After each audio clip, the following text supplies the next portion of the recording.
ఓం శ్రీ మాత్రే నమః. శ్రీ గురుభ్యో నమః. అమ్మవారి పిలుపు ఛానల్కి స్వాగతం అండి. ఆ అమ్మవారి యొక్క ఆశీస్సులు మనపై ఎప్పుడూ ఉండాలని మనస్ఫూర్తిగా వేడుకుంటూ ఈరోజు వీడియో అయితే స్టార్ట్ చేయబోతున్నాను ఫ్రెండ్స్. ఈరోజు వీడియోలో అమ్మవారి పిలుపు ద్వారా మనకు అందబోయేటువంటి సందేశం ఏమిటి అంటే, బిడ్డ, నీకు ద్రోహం చేసినటువంటి కొంతమంది వ్యక్తులను నేను కట్టిపెట్టాను. కాబట్టి ఆ వ్యక్తులు నీకు ఏ విధంగా ద్రోహం చేయాలి అనుకుంటున్నారో వారి పేర్లు కూడా రాసి ఉంచాను. కాబట్టి నీ ముందుకు ఒక చిట్టీని తీసుకువచ్చాను. ఆ చిట్టీని తెరిచి చూడు. నీకు తప్పకుండా వారు ఎవరనేది నీకే అర్థమవుతుంది. అలాగే నేను చెప్పినటువంటి మాటలను అసలు పొల్లు పోకుండా జాగ్రత్తగా ఆలకించు. ఎందుకంటే నీవు అన్ని విషయాల్లో కూడా అతి మంచితనంతో అందరినీ కూడా నమ్మేస్తున్నావు. అలాగే ఎవరు నీవారు, ఎవరు నీకు అపాయం చేసేటువంటి వారు అనేది నీకు తెలియక చాలా ఇబ్బందులు పడుతూ ఉంటున్నావు. అయితే నీవు జాగ్రత్త పడాలి. అందుకే నీ ముందుకు ఈ యొక్క సందేశాన్ని తీసుకువచ్చాను. ఇక ఏమాత్రము కూడా ఆలస్యం చేయకుండా నేను చెప్పేటువంటి అంటే నీవు జాగ్రత్తగా విని ఒక్కసారి ఆ యొక్క చిట్టీని తెరిచి చూడు.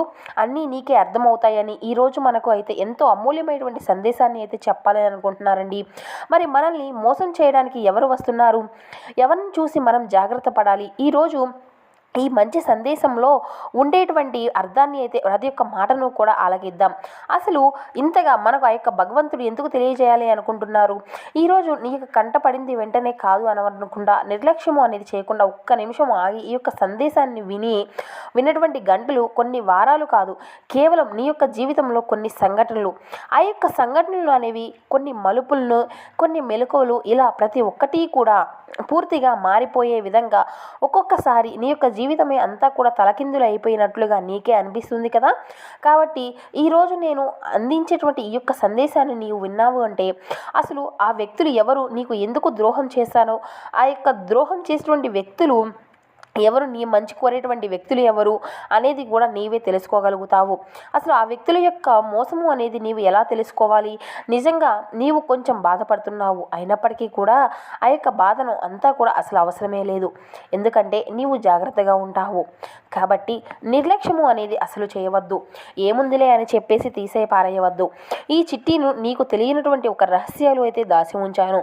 కాబట్టి నీవు అశ్రద్ధ చేయకుండా, నిర్లక్ష్యం అనేది చేయకుండా ఈ రోజున పూర్తిగా వింటేనే నీకు ఏంటనేది అర్థమవుతుంది.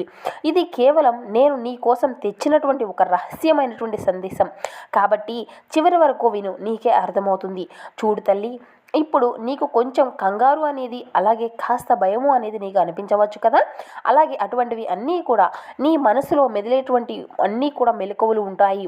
ఎందుకు, అసలు నన్ను ఎవరు మోసం చేస్తున్నారు, నేను ఎవరిని కూడా ఎటువంటి చెడు అనేది తలపెట్టింది లేదు కదా, ఎవరికి నష్టము అనేది చేయలేదు, కానీ ఎవరిని కూడా గాయపరిచింది లేదు, నొప్పి పరిచించలేదు, ఎవరి దగ్గర కూడా ఉన్నటువంటి వస్తువులు కూడా నేను లాక్కోలేదు, డబ్బు కానీ మనశ్శాంతిని కానీ నేను ఎవరి దగ్గర కూడా లాక్కోలేదు. మరి అలాంటప్పుడు నా మీద ఎవరికి కూడా పగ అనేది ఉంటుంది, ఎవరికి కక్ష అనేది ఉంటుంది, నన్ను మోసం చేయాలనేటువంటి ఉద్దేశం ఎవరికి ఉంటుంది అని చెప్పి నీవు పదే పదే అడగాలి అనిపిస్తుంది కదా. అందరితో మంచిగానే ఉన్నానే, ఎవరైనా కావాలి అంటే సహాయం చేశాను, ఆపదలో ఉన్నప్పుడు ఆదుకున్నాను, మరి నా మీద కూడా అలాంటి దురుద్దేశం పెట్టుకొని ఉన్నటువంటి వారు ఉన్నారా, ఎవరు వారు అని చెప్పి నీ యొక్క మనసులో నీవే ప్రశ్నలు అనేవి ఉంటూ ఉంటాయి కదా.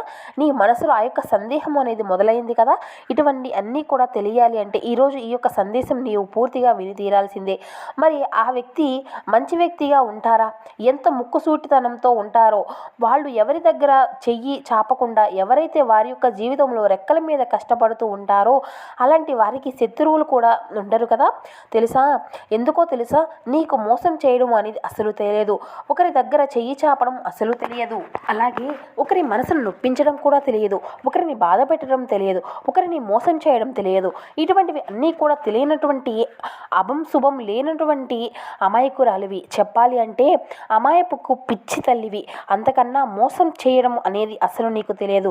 నీ తెలివితేటలతో, రెక్కల కష్టంతో, నీ యొక్క శ్రమతో నీవు రేయింబవళ్ళు కష్టపడి నీ యొక్క జీవితంలో నీవు ఎదుగుతూ వస్తున్నావు. నీ తిండి నీవు తింటున్నావు, అలాగే ఎప్పుడూ కూడా పైకి నవ్వుతూ ఉంటావు. నీ సంసారం నువ్వు చక్కబెట్టుకుంటావు, నీ కుటుంబంతో నీవు బాగుంటావు. నాకు ఈరోజు ఈ యొక్క కష్టం వచ్చింది, ఆ బాధ వచ్చింది అని చెప్పి నాకు 10 రూపాయలు ఇవ్వు అని చెప్పి ఎవరి దగ్గర కూడా నీ యొక్క కష్టాన్ని చెప్పుకోలేదు, ఇతరుల యొక్క సహాయాన్ని నీవు ఆశించలేదు. అలాంటప్పుడు ఏమవుతుంది, కొందరిలో ఒకలాంటి ఈర్ష అనేది పెరుగుతుంది. ఈ వ్యక్తి ఒకరి దగ్గర కూడా చేయి చాపడం లేదు, అసలు ఎందుకు ఈ వ్యక్తి యొక్క జీవితంలో ఇంత చక్కగా ఆనందంగా ఉన్నారు, ఇంత బాధ కూడా ఎప్పటితో కూడా ఎప్పుడు ఉన్నారు, మేము తనతో పాటే జీవితం మొదలు పెట్టాం కదా, మా యొక్క జీవితం అల్లాకల్లాలుగా ఉంది, నా జీవితంలో నీవు అంటే వేసినటువంటి గొంగళి అక్కడే ఉంది, మేము ఎంత చేస్తున్నాము ఎంత సంపాదిస్తున్నాం కానీ మాకు మాత్రం తనంత సంతోషం అనేది లేనే లేదు, తనంత ప్రశాంతంగా మేము ఉండడం లేకపోతున్నాము. ఇక తన యొక్క కుటుంబం తనతో ఎంతో సంతోషంగా ఉంటుంది, తన కుటుంబంతో ఎంత సమయము అనేది గడుపుతున్నారు కానీ మా వల్ల ఎందుకు అవ్వడం లేదు, మేము అలా ఎందుకు ఉండిపోతున్నాము, సమాజంలో ఎవరికి వచ్చినంత అటువంటి పేరు మాకెందుకు రావడం లేదు, అసలు వాళ్ళు చేసినది ఏంటి, మేము చేయలేనిది ఏంటి, అసలు వాళ్ళు ఎందుకు ఆ విధంగా ఉంటున్నారు, వాళ్ళని నవ్వులు పాలు చేయాలని చెప్పి, నీకు మనశ్శాంతి లేకుండా చేయాలని చెప్పి, నీ కుటుంబాన్ని చిన్నాభిన్నం చేయాలని చెప్పి నిన్ను టార్గెట్ చేస్తూ ఉంటున్నారు, నీ పనుల్లో ఆటంకాలు ఏర్పరిచే విధంగా చేస్తున్నారు, నీ యొక్క ఎదుగుదలను ఆపాలని ప్రయత్నిస్తూ ఉంటున్నారు, ఎందుకు అలా చేస్తున్నారు అని చెప్పేసి నన్ను అడుగుతూ ఉంటుంది కదా అనేసి ఎవరినీ కూడా ఏమీ చేయలేదు అనేటువంటి అనుమానం నీకు పదే పదే వస్తే దీని వెనుక కారణము అనేది ఉంటుంది. ఇప్పుడే తెలుసుకో, అసలు ఎవరనేది కూడా నీవు తప్పకుండా చెప్తాను.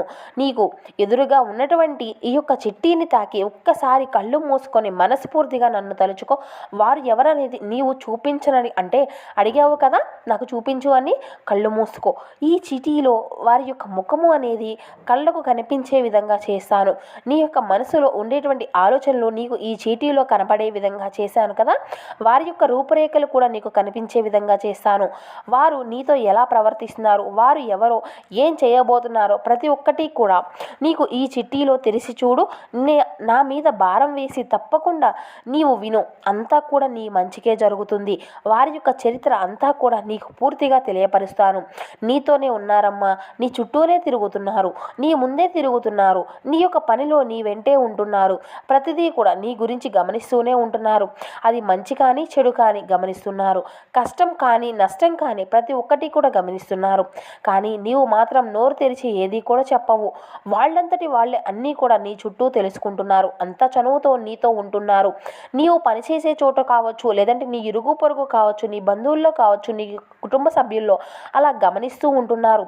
నిన్ను నీ మీద మధ్య చనువు అనేది కూడా అంత చాలా విపరీతంగా పెరిగిపోయింది. ఈ చనువు వల్ల ఏమవుతుందంటే వారి యొక్క మనసులో ఎటువంటి ఆలోచనలు వస్తుందంటే వారు ఎంత భయపడుతున్నారు అంటే వారు ఎందుకు నన్ను నమ్మి పతనం చేయాలి అనేసి మానసికంగా కృంగతీసే విధంగా ఇలా ఆలోచనలు నీ యొక్క మనసులోకి రావాలి అనుకుంటూ ఈ విధంగా చేయాలి అనేసి ఎంతసేపు కూడా నీకు ఈ విధంగా పెట్టాలి, నీవు బాధలతో వెలవెల్లాడుతూ నిద్రాహారాలు మానివేసి ఒంటరిగా కుమిలిపోవాలి, ఒంటరిగా ఉండాలి అనే విధంగా చేస్తున్నారు. ఎందుకు ఇటువంటివి అన్నీ కూడా చేస్తున్నారు అంటే నీ యొక్క మనసు అనేది మళ్లించాలి.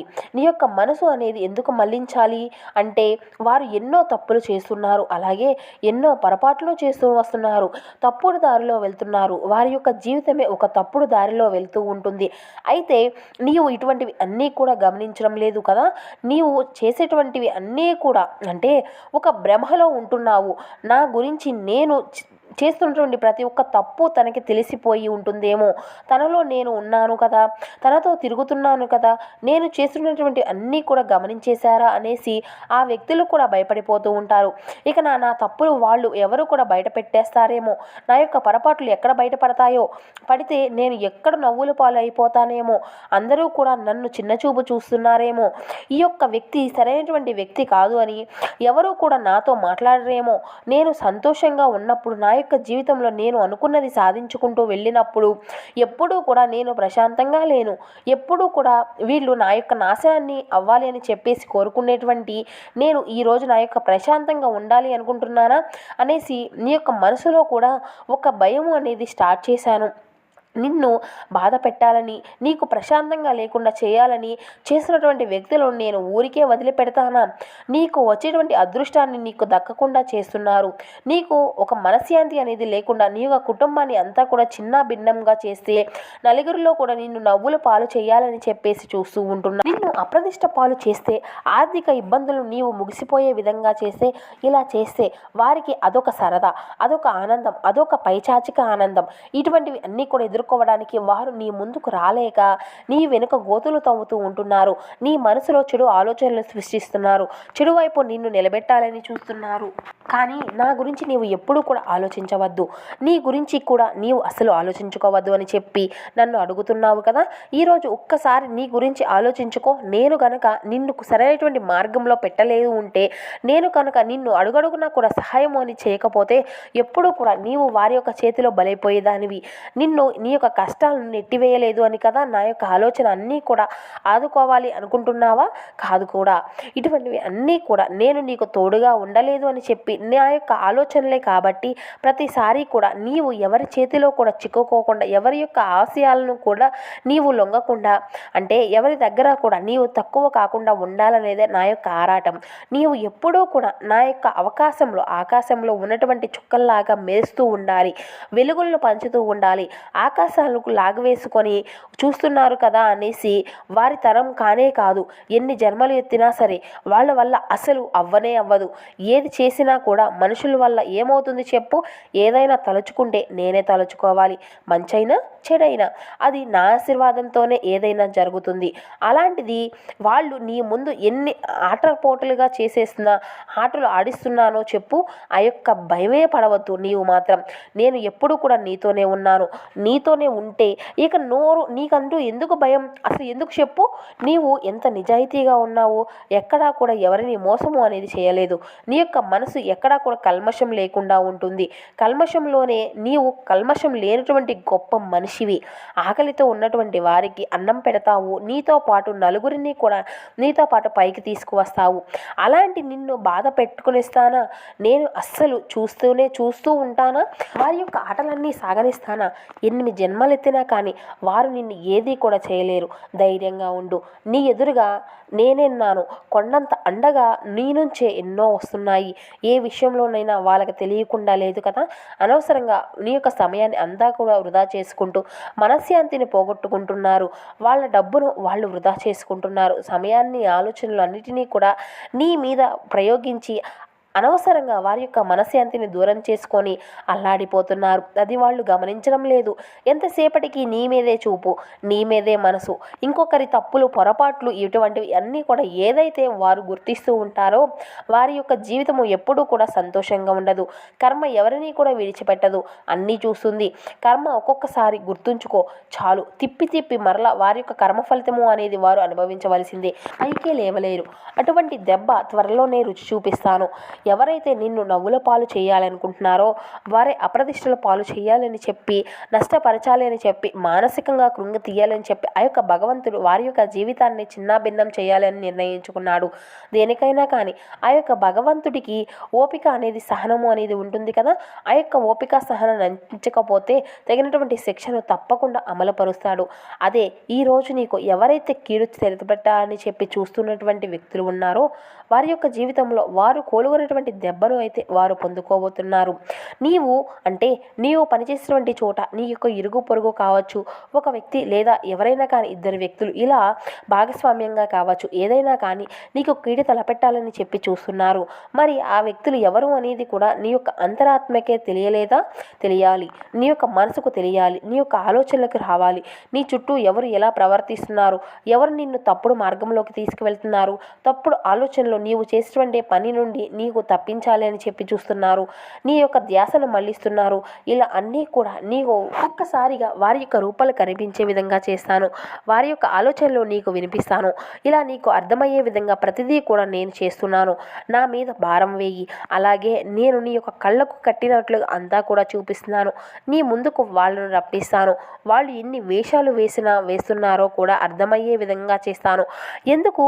కొన్ని వాళ్ళు చేసేటువంటి పనులు తెలుసు కానీ నీవు సర్దుకుపోతున్నావో, ఇక అలాంటి వారు ఎక్కడున్నారు, ఎవరున్నారు అన్నది కూడా గమనించుకో. ఈరోజు నీకు తప్పకుండా తెలుస్తుంది. నీవు ఎంత బాధపడుతున్నావో, వారి వల్ల అలాగే ఎంత నష్టపోతున్నావో అనేది కూడా ఇక నుండి అయినా జాగ్రత్త పడు. అర్థమైంది కదా? ఎవరు ఎలాంటి వాళ్ళు తెలుసుకొని జాగ్రత్తగా సంతోషంగా ఉండు. వాళ్ళకు తెలిసిన నీకు తెలియనట్టుగా వాళ్ళకు చెప్పొద్దు. నీ యొక్క సంపద విషయాలు అన్నిటిని కూడా ఎవరికీ చెప్పుకోవద్దు.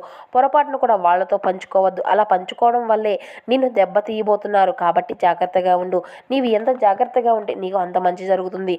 నీకు ఇలా చెప్పడం వలన వాళ్ళు పూర్తిగా నరదృష్టి కూడా నీ మీదే పడుతుంది. నీవు ఏ మాత్రము కూడా పైకి లెగవలేదు. నరదృష్టి నరుడు కంటే నల్లరాయి అనేది పగిలిపోతుంది అని ఎప్పుడో కూడా చెప్పారు కదా. కాబట్టి జాగ్రత్తగా ఉండు. నీ సొంత విషయాలు అన్నిటినీ కూడా ఎవరికో చెప్పుకోవద్దు. అందరితో మంచిగా ఉండు. అంతా కూడా నీకు మంచే జరుగుతుంది. నేను నీకు ఎప్పుడూ కూడా తోడుగా ఉంటాను. ఒకటి నమ్ము, నీ యొక్క భారం అంతా కూడా నేను వహిస్తాను. నీవు హాయిగా సంతోషంగా అన్నిటినీ కూడా అతి త్వరలోనే నీకు చక్కబెడతాను. అన్నీ కూడా నీకు అంటే ఈ యొక్క సందేశం ద్వారా ఈ యొక్క అమూల్యమైనటువంటి సందేశాన్ని ఆ తల్లి మనకు అందించారండి. మరి ఎవరైనా కానీ నిజము అనేది చెప్పాలి అంటే ఈ రోజుల్లో మన మంచి అనేది అంటే మన మంచి కోరుకునేటువంటి వారు ఎవరో, చెడు కోరుకునేటువంటి వారు ఎవరో అర్థం కావడం లేదు కదా. పైకి ఒకలా వెనక ఒకలా మాట్లాడుతున్నారు. కాబట్టి అటువంటి నీచులను తప్పకుండా మనం గుర్తించాలి. అటువంటి వారితో మనం దూరంగా ఉండాలి. మన యొక్క పర్సనల్ విషయాలను ఎవరికీ కూడా షేర్ చేసుకోకుండా ఉండాలి. తిరిగి మరలా రేపటి వీడియోలో కలుసుకుందాం. అంతవరకు నమస్కారం. ఓం శ్రీ మాత్రే నమః. శ్రీ గురుభ్యో నమః. జై దుర్గా భవాని.